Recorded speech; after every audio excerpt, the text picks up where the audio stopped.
Welcome to day 22 of the Daily Deer. Let's go take a walk in the deer woods.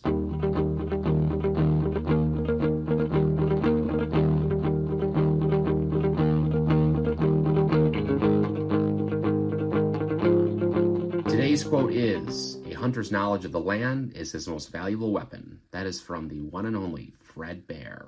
And Mr. Bear is 100% spot on, right? The more we can learn about the land, about food sources, about deer movement, and how the land that we're actually hunting is affecting deer movement, the more dangerous we can be in the woods as we try to fill our tags.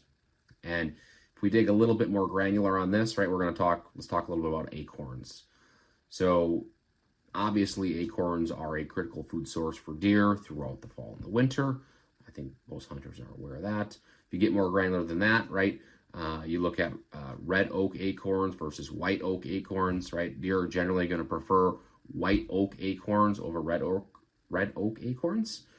And that's because they're just a little bit sweeter. So, and if you're paying attention to where water sources might be, right, you might have deer that prefer your white oak acorns that are closer to water. So again, there's so many little pieces here that can affect how deer are moving where you're at.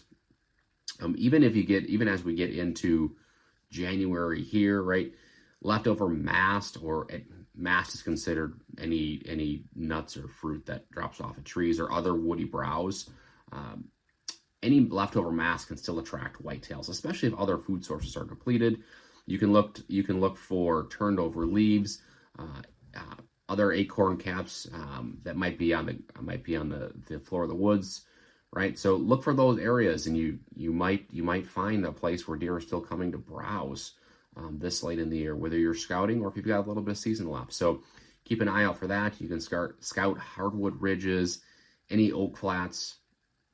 If you're out there, right, and you're starting to pay attention to this stuff a little bit more, right, we pull out our phone, we pin that spot. Whether that helps us this year or next year, you've got a place that is probably going to attract deer, in subsequent years, right, if there's acorns on the ground there. Today's takeaway is understanding the role of mast crops, particularly acorns, in deer diets, is going to put you one step closer to filling your tag.